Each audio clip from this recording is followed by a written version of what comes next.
ಆಗಿರ್ತಕ್ಕಂಥ YouTube channel study with ಪರಶುರಾಮ್ಗೆ ಸ್ವಾಗತವನ್ನು ಕೋರ್ತೀನಿ.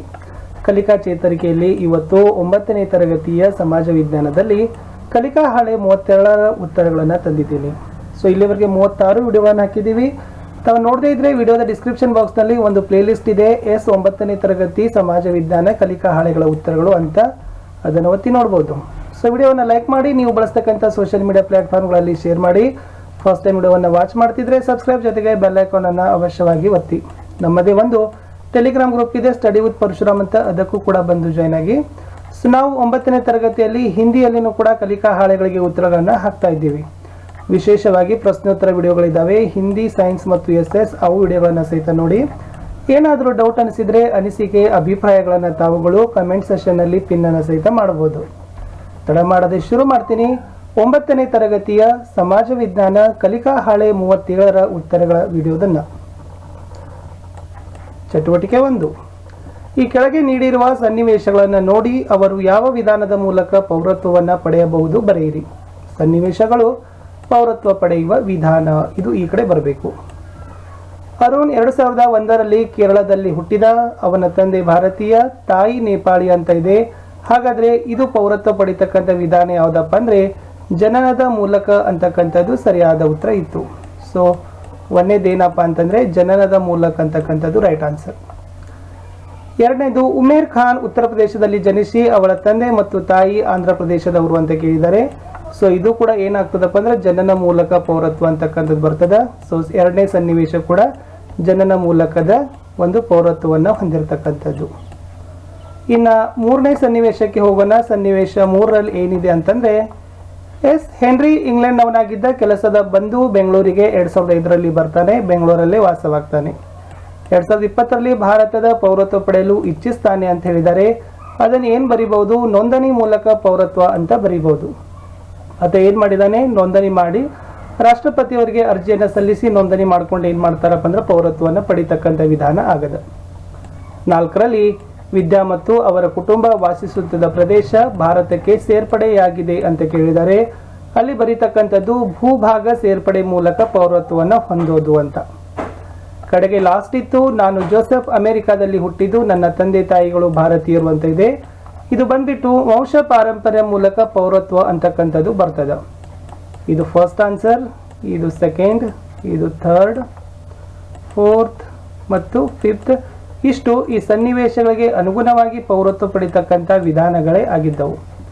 ಮುಂದೆ ಹೋಗೋಣ. ಚಟುವಟಿಕೆ 2ರಲ್ಲಿ ಹೊಂದಿಸಿ ಬರೆಯಿರಿ.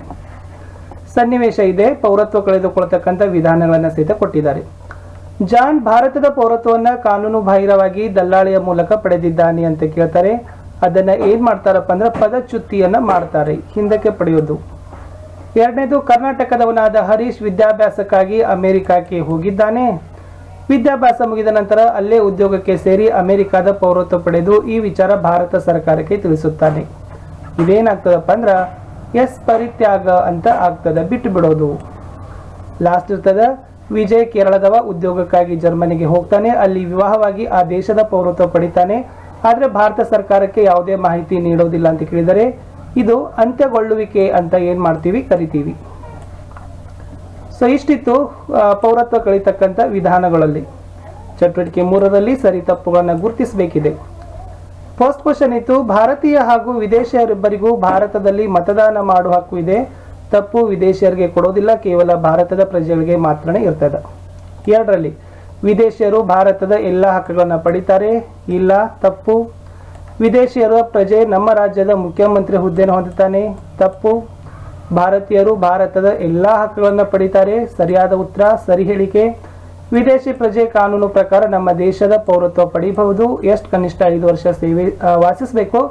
ರಾಷ್ಟ್ರಪತಿಯವರಿಗೆ ಅರ್ಜಿ ಸಲ್ಲಿಸಿದ್ದೇ ಆದರೆ ಆತನಿಗೆ ಪೌರತ್ವ ಕೊಡ್ತಾರೆ ಅಂತಕ್ಕಂಥದ್ದು ನಿಯಮ ಇದೆ.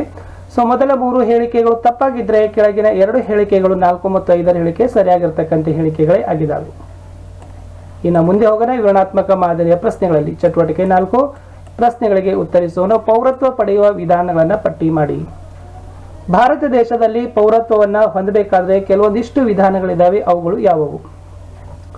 ಮೊದಲನೇದು ಹೇಳ್ತಾರೆ, ಜನನದ ಮೂಲಕ ಪೌರತ್ವ. ಅಂದ್ರೆ ಈ ದೇಶದಲ್ಲಿ ಹುಟ್ಟಿದೀವಿ ಅಂದ್ರೆ ಏನಾಗ್ತದಪ್ಪ ಅಂದ್ರೆ ನಾವು ದೇಶದ ಪೌರತ್ವ ಸಿಗ್ತದ. ವಂಶ ಪಾರಂಪರ್ಯದ ಮೂಲಕ ಪೌರತ್ವ ಅಂದ್ರೆ ನಮ್ಮ ಎಸ್, ಅಜ್ಜ ಮುತ್ತಜ್ಜರು ವಂಶ ಪಾರಂಪರವಾಗಿ ಇಲ್ಲಿ ವಾಸಿಸ್ತಾ ಬಂದಿದ್ದಾರೆ. ಸೊ ಅವರ ಒಂದು ಪೌರತ್ವನ ನಾವುಗಳು ಕೂಡ ಏನು ಮಾಡ್ತೀವಿ, ಪಡಿತಾ ಬರ್ತೀವಿ. ನೋಂದಣಿ ಮೂಲಕ ಯಾರಾದರೂ ವಿದೇಶಿ ಭಾರತದಲ್ಲಿ ಬಂದು 5 ವರ್ಷಗಳ ಕಾಲ ನೆಲೆಸಿದ ರಾಷ್ಟ್ರಪತಿಯವರಿಗೆ ಅರ್ಜಿ ಸಲ್ಲಿಸಲಿಕ್ಕೆ ಅವಕಾಶ ಕೊಟ್ಟಿದ್ದೆ. ಆದರೆ ಸೊ ರಾಷ್ಟ್ರಪತಿಯವರು ಅರ್ಜಿಯನ್ನ ಅನುಮೋದಿಸಿ ಪೌರತ್ವವನ್ನು ಕೊಡ್ತಾರೆ. ಲಾಸ್ಟ್, ಭೂಭಾಗ ಸೇರ್ಪಡೆ ಮೂಲಕ ದೇಶ ತನ್ನ ಏನಾದರೂ ಗಡಿಯನ್ನು ವಿಸ್ತರಿಸಿಕೊಂಡ್ರೆ, ಸೊ ಬೇರೆ ದೇಶದ ಏನಾದರೂ ಭಾಗಗಳನ್ನ ತನ್ನ ಗಡಿಗೆ ತಗೊಂಡ್ರೆ ಆ ಎಲ್ಲ ಗಡಿ ಏನಾಗ್ತದಪ್ಪ ಅಂದ್ರೆ ದೇಶದ ಪೌರತ್ವಗೆ ಸೊ ಆ ಪ್ರಜೆಗಳಿಗೆ ಕೊಡ್ತಾರೆ. ಸೊ ಇದು ಭೂಭಾಗ ಸೇರ್ಪಡೆ ಮೂಲಕ ಪೌರತ್ವ ಅಂತ ಕರೀತಾರೆ. ಇಷ್ಟಿತ್ತು 4 ಪೌರತ್ವ ಪಡಿತಕ್ಕಂಥ ವಿಧಾನಗಳ ಅಂಶಗಳು. ಮುಂದಿನ ಪ್ರಶ್ನೆ, ದೇಶದ ಪೌರತ್ವ ಪಡೆದಿರುವ ಪ್ರಜೆಗಳು ಹೊಂದಿರಬಹುದಾದ ಹಕ್ಕುಗಳನ್ನು ಪಟ್ಟಿ ಮಾಡಿ ತಯಾರಿಸಿ. ಇಲ್ಲಿ ದೇಶದ ಪ್ರಜೆಗಳಿಗೆ ಇರ್ತಕ್ಕಂಥ ಹಕ್ಕುಗಳಂದ್ರೆ ಮೂಲಭೂತ ಹಕ್ಕುಗಳು.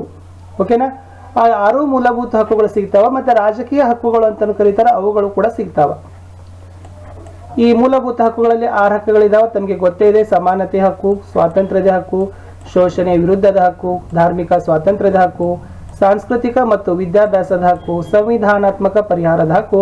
ಇಷ್ಟು 6 ಮೂಲಭೂತ ಹಕ್ಕುಗಳ ಜೊತೆಗೆ ರಾಜಕೀಯ ಹಕ್ಕುಗಳನ್ನ ದೇಶದ ಪೌರತ್ವ ಪಡೆದಿರ್ತಕ್ಕಂಥ ಪ್ರಜೆಗಳಿಗೆ ನಮ್ಮ ಸಂವಿಧಾನ ಕೊಡ್ತಾ ಬಂದದ. ಕಡೆ ಪ್ರಶ್ನೆ ಇತ್ತು, ಎಸ್, ಪೌರತ್ವ ಕಳೆದುಕೊಳ್ಳುವ ವಿಧಾನಗಳನ್ನ ಪಟ್ಟಿ ಮಾಡಿ. ನಾವು ಪೌರತ್ವವನ್ನು 3 ವಿಧಾನಗಳಲ್ಲಿ ಕಳೆದುಕೊಳ್ಳಬಹುದು.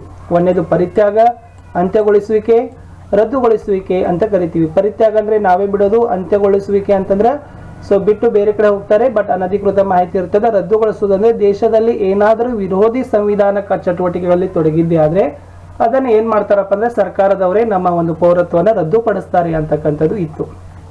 ಸೊ ಇಷ್ಟೇ ಇತ್ತು ವಿದ್ಯಾರ್ಥಿಗಳೇ 9ನೇ ತರಗತಿಯ 37ನೇ ಕಲಿಕಾ ಹಾಳೆ ಉತ್ತರಗಳಲ್ಲಿ ನಾವು ನೋಡಿದ್ದೀವಿ. ಬೇಗನೆ 9th ಸೋಷಿಯಲ್ ಸೈನ್ಸ್ ಅನ್ನು ಕೂಡ ಮುಗಿಸ್ತೀವಿ. ಸೊ ಹಿಂದಿ ಆಗಿರಬಹುದು, ಅದು ಕೂಡ ಮುಗಿಲಿಕ್ಕೆ ಬಂದದ. ಅವು ಕೂಡ ವಿಡಿಯೋಗಳನ್ನ ತಪ್ಪದೇ ನೋಡಿ ಅಂತ ಹೇಳ್ತಾ, ಸೊ ನಿಮ್ಮ ವ್ಯೂಸ್ಗಳಿಗೆ ಥ್ಯಾಂಕ್ಸ್. ಯಾಕಂದ್ರೆ ನಮಗೆ ವ್ಯೂಸ್ ತುಂಬಾ ಬರ್ತಾವೆ, ಬಟ್ ಶೇರ್ಗಳು ಸಬ್ಸ್ಕ್ರಿಪ್ಷನ್ಗಳು ಆಗೋದಿಲ್ಲ. ನಮ್ಮ ಟೆಲಿಗ್ರಾಮ್ ಗ್ರೂಪ್ಗೆ ಜಾಯ್ನ್ ಆಗಿ, ಯಾಕಂದ್ರೆ ಆ ಟೆಲಿಗ್ರಾಮ್ ಗ್ರೂಪ್ಗೆ ಜಾಯ್ನ್ ಆಗಿರಂದ್ರೆ ಅಲ್ಲಿ ಬಹಳಷ್ಟು ವಿಡಿಯೋಸ್ಗಳನ್ನ ನಾವು ಏನು ಮಾಡ್ತಾ ಇರ್ತೀವಿ, ಲಿಂಕ್ಗಳನ್ನ, ಮಾಹಿತಿಗಳನ್ನೆಲ್ಲ ಪೋಸ್ಟನ್ನು ಮಾಡ್ತಾ ಇರ್ತೀವಿ. ಸೊ ಆ ಕಾರಣಕ್ಕಾಗಿ ನಿಮ್ಗೆ ಏನು ಹೇಳೋದು ಅಂತಂದ್ರೆ ಟೆಲಿಗ್ರಾಮ್ ಗ್ರೂಪ್ಗೆ ಬಂದು ಜಾಯ್ನ್ ಆಗಿ ಅಂತ. ಸೊ ವಿಡಿಯೋ ಹೇಗೆ ಅನಿಸ್ತಿತ್ತು ಅನ್ನೋದನ್ನ ಕಮೆಂಟ್ ಬಾಕ್ಸ್ನಲ್ಲಿ ತಿಳಿಸ್ರಿ. ಸೊ ಮತ್ತೆ ನಾನು ನಿಮ್ಗೆ ಏನು ಮಾಡ್ತೀನಿ, ಕಲಿಕಾ ಹಾಳೆ 38ರ ವಿಡಿಯೋದೊಂದಿಗೆ ಸಿಗ್ತೀನಿ. ಹಿಂದಿ ವಿಡಿಯೋದನ್ನು ಕೂಡ ಲೈನ್ ಅಪ್ ಅಲ್ಲಿ ಮಾಡಿದ್ದೀವಿ, ಆ ವಿಡಿಯೋಗಳನ್ನ ಸಹಿತ ತಪ್ಪದೆ ನೋಡಿ. ಸಿಗುವ ಮತ್ತೆ ನೆಕ್ಸ್ಟ್